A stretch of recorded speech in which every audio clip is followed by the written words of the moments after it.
Hello everybody, my name is Michelle, and today I am going to be talking about North Sentinel. Can I please learn how to pronounce this before I film this video?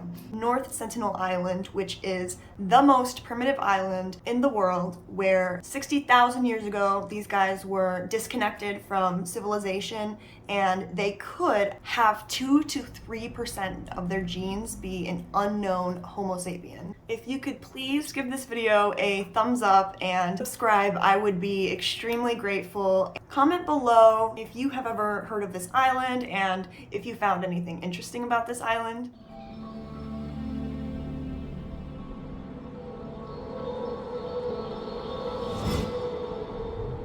So this island actually exists around a bunch of islands that is very far east from Asia in the Bay of Bengal. The area is only about 23 square miles. It is in extremely, from Madagascar, foresty island. And it also is surrounded by a bunch of beautiful coral reefs. Scientists estimate that these people came from modern humans who left Africa about 60,000 years ago. They don't know how this happened, whether there was some kind of shipwreck that just made these people exist here, but basically they have no contact with humans. They are very primitive, however, they do build sheds, eat fruits and berries, fish, make canoes. There was a theory that they didn't know how to make fire, so they would wait until a lightning bolt would strike something and then just use that.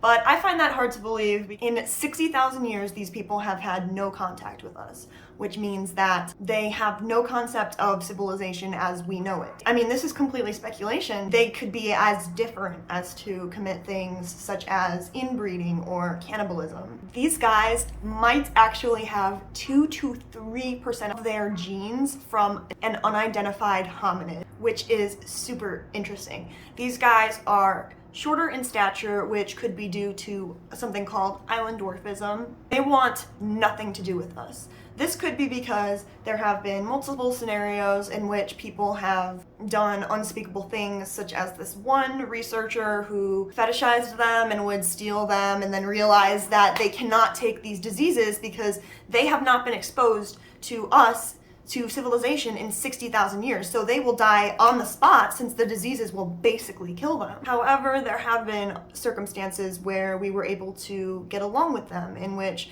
we would start leaving things such as coconuts, foods, and utensils for them to use, and they would actually still shoot at people. But then when they realized, oh shit, coconuts be good, they started to progress, and they actually once shook hands with a researcher. When a researcher was trying to communicate with them, all of them were screaming at him in this language that he didn't understand. And so he was like, okay, he just started saying what they were saying back at them, and they all started laughing, which is interesting that everyone can experience laughter. It's not something that's taught, it's something that's in the brain.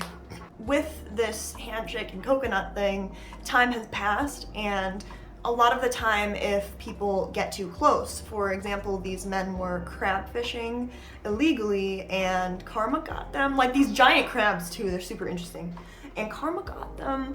I'm just kidding, they don't deserve to be murdered by a tribe. They disappear. If boats go off track, they disappear, which is why people thought that they were cannibals. However, there is evidence that they actually bury the bodies, so that could be questionable.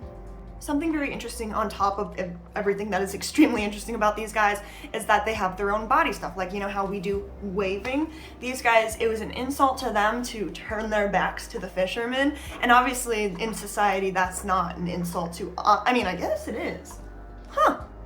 But you know what I mean, they weren't doing that in a low-key way, they were showing their backs, and that's really cool how they have their own whole civilization that they created. In 2018, John Chow was basically manipulated by the Christian church to go over there and show them Christianity. He thought that since Christianity wasn't available to them, that's unfair to them, and he needs to go over there and show them the work of the Lord. He started saying, "My name is John, I love you, and Jesus loves you." For all they know, though, he could have been saying, "I'm going to murder you along with all of the other aliens that terrify you every few years." Unfortunately, he tried to encountered these people one more time, and they struck him with an arrow and then buried him on the beach. So when people could see with their boat that there was someone being buried, they knew it was him. There's no retrieving the body because nobody can go on that island without. The thing about these guys though is that they do have warnings for the people who come in. For example, when they shot an arrow at the Bible, it was a warning to go away, but he chose to come back. You're only allowed to go 9 kilometers away from this place because it's illegal due to the disease, the fact that they'll murder you, the fact that you'll ruin an entire civilization that could potentially be researched in the future with better technology, etc. There has been situations where people were worried about these guys. Like there was a situation in 2004 where there was a huge tsunami.